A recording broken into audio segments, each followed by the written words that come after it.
All right, guys, welcome back to the study of Genesis. Here we are, we're plowing through Genesis 38, lesson 20. Good job, you've made it this far. We have had all kinds of drama. I'm telling you, we have had Abraham and Isaac and Jacob and lying and deceiving and selling things and having sex with other people and lots of wives and concubines, and you're just kind of like, dear Lord, when is this craziness going to end? And let me tell you, it doesn't end today. Because in Genesis 38, it's a story about Judah. Oh, by the way, Judah is the lineage of the seed of the woman, which means the seed of Christ. So we know, just as a quick summary, and I know I'm doing this multiple times, but you don't always get to do this as we go through Genesis through Revelation. If you would, go to Revelation 5:5. We know that the line of Judah is also, watch this, Revelation 5:5. Then one of the elders said to me, "Stop crying. Look, the Lion from the tribe of Judah, the root of David, has been victorious so that he may open the scroll and its 7 seals." Judah is the chosen lineage, the chosen tribe that points to Christ. But what you're going to hear in today's story, something totally different. Now remember, coming into Genesis 38, you have right before that this chapter of Joseph. He has this colorful robe, and Judah was the one who suggested, oh, by the way, let's sell our brother Joseph. And in this process of selling his brother, they throw him into a cistern, into a pit, and then from there, they're sold to Potiphar, and the next thing you know, he's being taken into Egypt. And so now you have this weird transition from Joseph going into Egypt to Genesis 38. And in this process, Judah is living his life. Like, oh yeah, by the way, my brother's in slavery, but I'm going to live my own life. So that's what we're going to have, is we're going to look into a window of Judah's life, the lineage of Christ. And what does it look like for this guy? Well, in verse 1 of Genesis 38, it says, at that time, Judah left his brothers, which that in itself, just so you know, is a problem. He leaves his brothers, he leaves his family, and he settled near an Adullamite named Hira. Okay, now, as it continues on in verse 2, there Judah saw the daughter of a Canaanite named Shua. There's a problem right there. He took her as a wife, and he slept with her. Okay, now, what I'm going to do you understand that in one verse, let me go to verse 3 just to say this. She conceived and gave birth to a son, and he named him, meh. And he named him Er. Do you guys see why I would say her? Right? Because it says Er. It's not E-R. Let's go to verse 2. Okay, watch. Then Judah saw the daughter of a Canaanite named Shua. He took her as a wife, and he slept with her. No, like, hey, how you doing? Would you like the date? Nope, just great. Let's get married. He's going to sleep with her. And then it goes to verse 3. She conceived and gave birth to a son.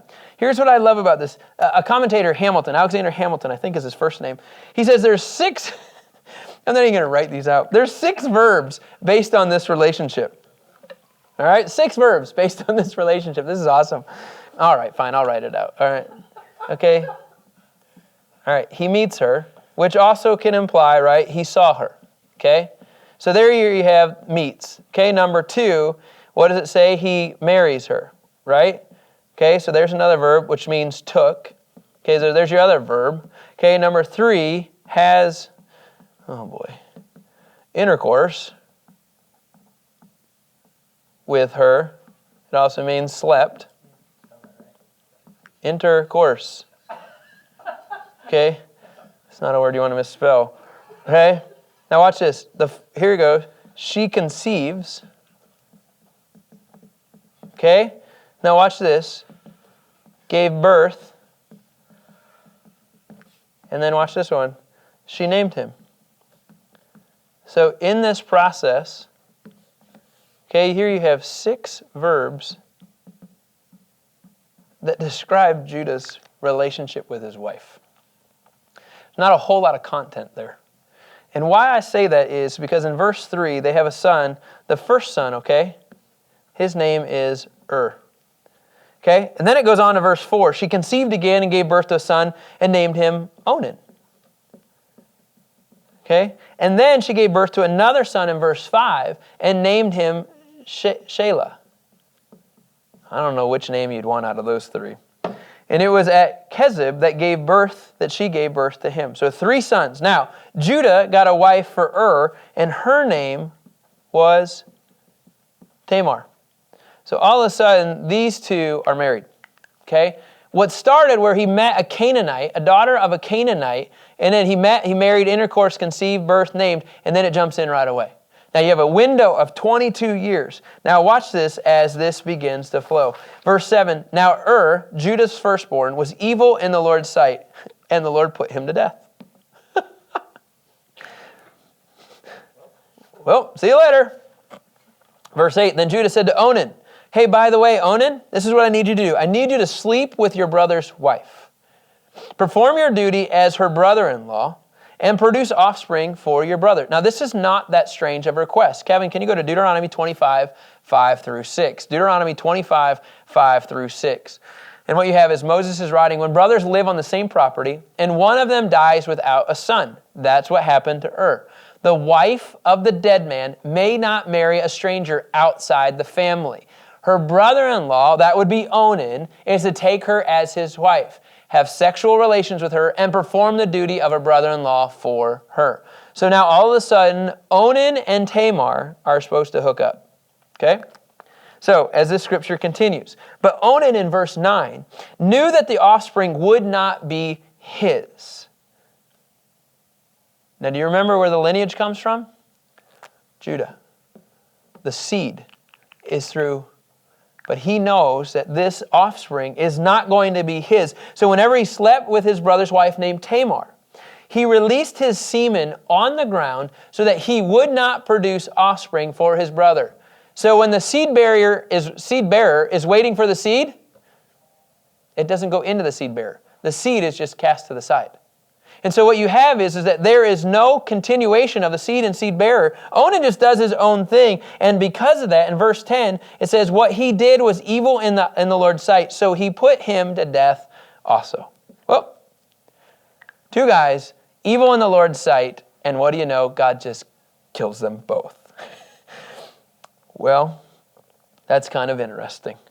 Constable says both of these men are attempting to frustrate the fulfillment of God's promises to Abraham, Isaac, and Jacob. They are trying to do what they can. Isn't that what Judah already tried to do with Joseph? Hey, by the way, let's just cast away the seed. That's exactly what and Onan are doing. And after a long time, Judah's wife, keep going, Kevin, if you would, in verse 11.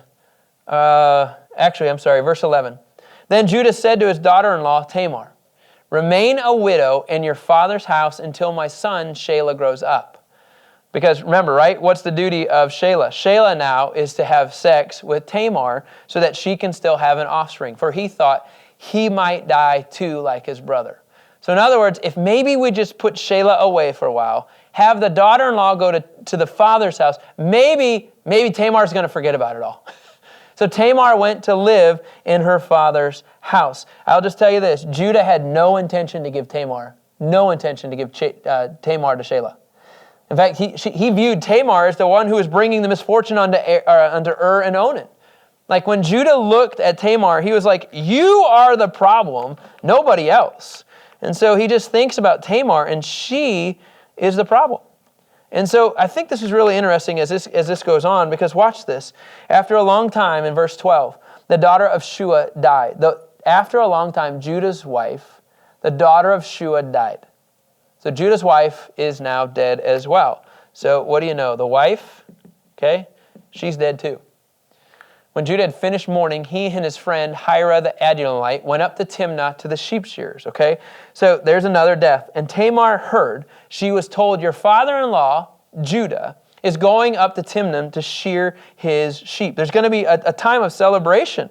And, that's usually what shearing sheep is. It's a good time to do this.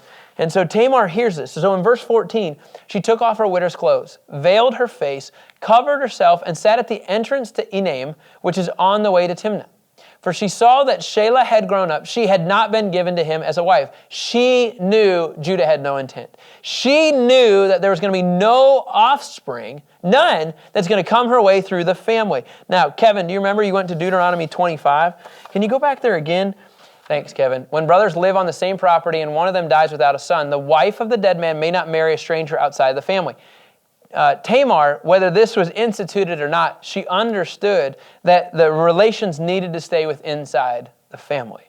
And so if wasn't the guy, Onan wasn't the guy, Shelah has no intention, who else is left? Judah. Judah is left. Because Sheila's not going to be in the picture. He's not giving Tamar to her. So if that's the case, so what she does is she disguises herself. And so here we go in verse 15.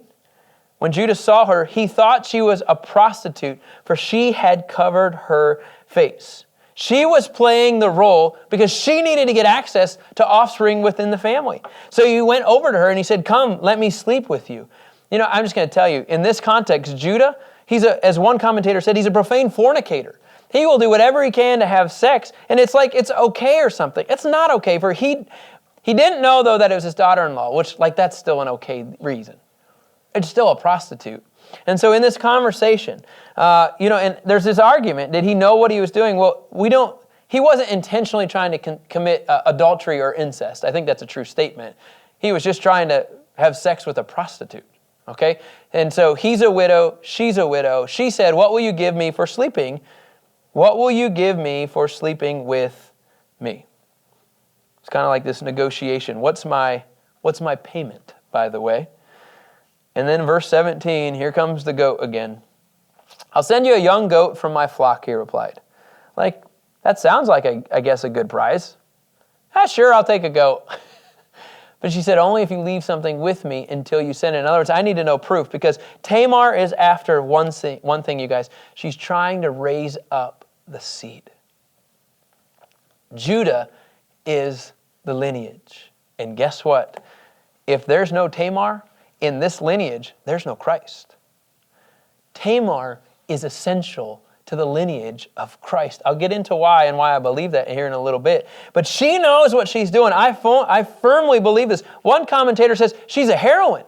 She knows that she is going after, and she wants to be the hero because she wants to continue this seed. And so she says, you got to leave something. And he says, what should I give you? And he says in verse 18, she says, leave your signet ring, your cord, and the staff in your hand. So he gave them to her. And then he slept with her, and she got pregnant by him. I'm telling you, everything is quick right now in this process. All right, sleep, they're pregnant, and what do you know? And so as a result, okay, she gets the signet ring, the cord, and the staff. All of these would indicate, you guys, that this is Judah's stuff. Just so you know, like this wouldn't be like, oh, this is anybody's signet ring. This signet ring, like if you put it against like clay or dough, you would see his insignia of this is Judah's. Okay, on the cord, on the staff, you'd have this symbol of authority and a mark of ownership on all of these, on all of these things. And so like he's basically saying, I'll sign a paper that says I've had sex with you. That's basically what he's doing. He's giving them everything that she needs to prove that this was Judah. Tamar is a genius. And the next thing you know, she got up, she left, removed her veil, and put her widow clothes back on. And the scripture continues on in verse 20 of Genesis 38. When Judah sent the young goat by his friend, the Adulamite, in order to get back the items. So Judah honored his word. I think that's super weird. Send the goat to the prostitute and to get the items that he knew were going to set him up for blackmail if he didn't get them back.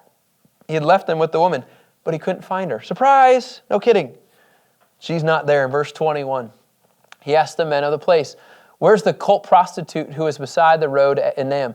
You know, this whole word of the cult prostitute or whore, I know I'm sorry to use these words a little bit more graphically. Sometimes they had a shrine prostitute or there was a whore. The reality is they're the same thing. One's a little bit more drastic in how they dress and how they approach themselves. But the reality is sex outside of marriage. And so you said, where is this prostitute? And they answered, there's been no cult prostitute here. And so in verse 22, the Adulamite returned to Judah saying, I couldn't find her. And furthermore, the men of the place said, there's been no cult prostitute here. At this moment, if I was Judah, I'd be really sick to my stomach. Oh no. I just sent a goat. This lady has all of my main items. Like, you know, the crazy thing to me about what's happening in America is this whole like sexual harassment stuff. It is running rampant across our country.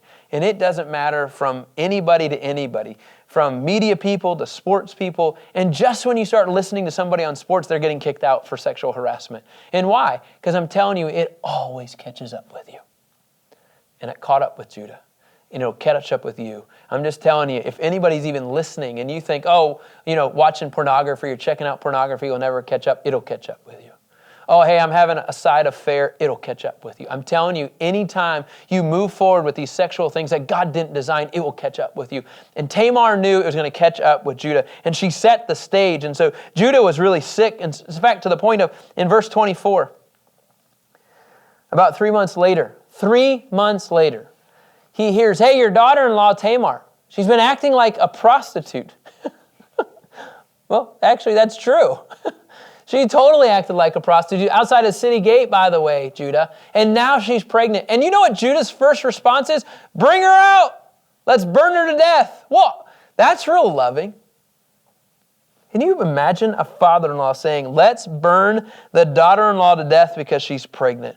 Couldn't do it, Onan couldn't do it, and he wouldn't release Shelah to her. And he says, well, let's just, good riddance. Finally, let's get rid of this girl who's been a nuisance to my family since the very beginning. And oh, by the way, Judah, just as a reminder, you picked Tamar out for And in verse 25, here we go. And I mean, it's pretty serious. Sex crimes are serious, okay? So I realize this. And in verse 25, as she was being brought out, can you imagine this? She's being brought out because she's being told that she's going to be burned to death. That's the message. And she sent her father-in-law this message. I don't know how this message got to him. She says, I'm pregnant by the man to whom these items belong. And she added, examine these, whose signet ring, cord, and staff are these. I don't know. Maybe she was nervous coming to her burning, but maybe she was like, oh, I got this all set up. And she says, hey, by the way, will you check this out? And one commentator says the deceiver is actually being deceived. Kind of interesting how this works. And then in verse 26 of Genesis 38, Judah recognized him and he said, she is more in the right than I, since I did not give her to my son, Shelah. And he did not know her intimately again. This, she is more in the right than I, can also mean she is righteous, not I. It's crazy to me, you guys, of this picture of Tamar is fighting and risking her life, as Bruce Waltke said, for family fidelity. She wants the lineage to continue, and she's willing to put her life on the line. And finally, she got to the point where Judah even says, you're right. She was right. I should have given Shelah to Tamar. Instead, it was me. And it does say he doesn't know her intimately again. In other words, he didn't have sex with ever again. And so he owned up to, this is my child. In verse 27, when the time came for her to give birth, there were twins in her womb. Of course there were. There has to be more than one. And Tamar gave birth to twins, and maybe this was to compensate for a lack of children from and Onan. That's maybe why she got two. I don't know, but in verse 28, it just says, as she was giving birth, one of them put out his hand, and the midwife quick grabbed it, tied a scarlet thread around it, announcing this one came out first. But then in verse 29, but then he pulled his hand back. And his brother came out, and she said, you have broken out first. So he was named Perez. And so I'm just going to do this real quick over here. So Tamar had Perez as one. And then it says this. So he was named Perez. And then his brother in verse 30, who had the scarlet thread tied to his hand, came out, and he was named Zerah. So now they have two sons that came from Tamar and Judah. Everybody with me? Now, this is kind of cool to me. And I just want to do this real quick. Okay, so you have Judah here, okay, and you have Tamar.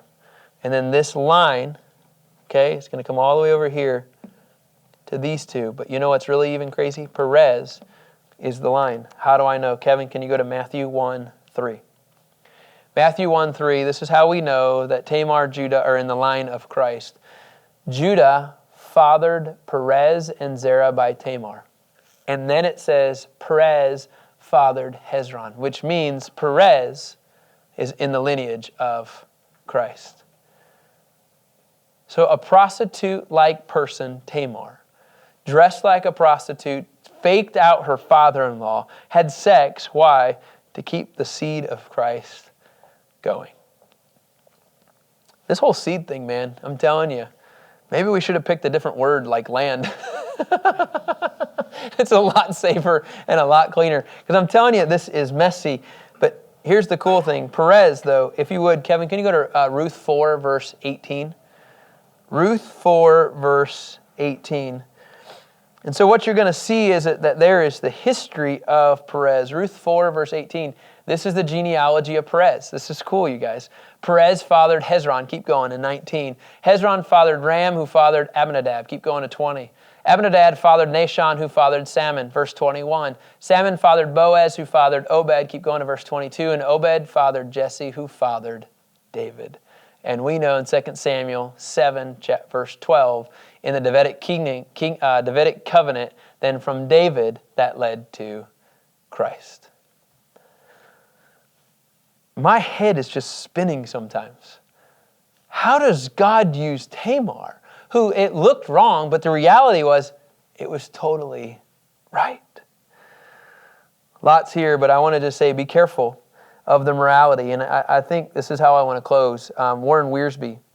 One is, as he says, the history. Okay, this would be our history right here. Okay, the history is this right here. Okay, the history is obviously it leads to Perez. Okay, but also Wiersbe says, well, let's look at the morality of this whole situation. Okay, the morality of this whole situation is that it's dangerous when God's people are in the land with the Canaanites. Okay. So here you have Judah. He enters into the land with Canaanites. Joseph said no to Potiphar's wife, but yet Judah slept with a strange woman. Judah used a garment to deceive Jacob, and Tamar used a garment to deceive Judah. Like there's this constant language of this issue of morality with Judah that we see. Interesting enough, you're going to see the issue of community. One of the things that Judah ran into was that he left his community. It said Judah separated himself from his brothers. He saw a woman and took her to be his wife, and she was not of the chosen seed. Genesis 24, verse 3 and 4. Kevin, can you go there? Genesis 24. Do you guys remember this? Do you remember when the servant was told, as you go out in the land, please, please, please don't find somebody of a foreign land? Genesis 24, verse 3 and 4. And I will have you swear by the Lord, God of heaven and God of earth, that you will not take a wife for my son from the daughters of the Canaanites among whom I live. Why do you think he had issues? Why do you think he had issues? Because he didn't go to the land and he didn't pick a family from this lineage. So you have the history, obviously still leads to the Perez, but you have the morality issues. Then you have community issues. But yet then here's the crazy thing. I want to throw in the last word, and this is how we'll wrap it all up, is that there is still this period of grace, is that even though people weren't perfect, even though they were deliberately disobedient, the Lord still used them. The Lord still used them. Judah and Tamar, God still used them. And in fact, Kevin, can you go to 1 Corinthians 1, verse 26? And this is my favorite way to close out this text. 1 Corinthians 1, 26 through 31. Brothers, consider your calling. Not many are wise from a human perspective, not many powerful, not many of noble birth. Instead, God has chosen what is foolish in the world to shame the wise. And God has chosen what is weak in the world to shame the strong. Nobody would have picked Tamar, but God has chosen what is insignificant and despised in the world, and what is viewed as nothing.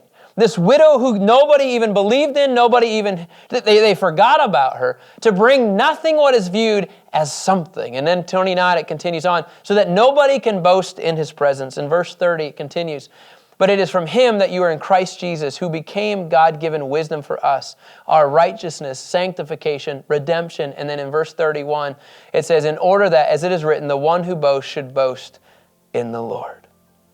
I love this text because of God taking nothing, it turned it into something. And so you could really say Tamar is nothing, but God had other plans. And so here you have Genesis 38. Rich, Kevin, Aaron, Tom. It's a wild story. You guys have any other closing thoughts with it?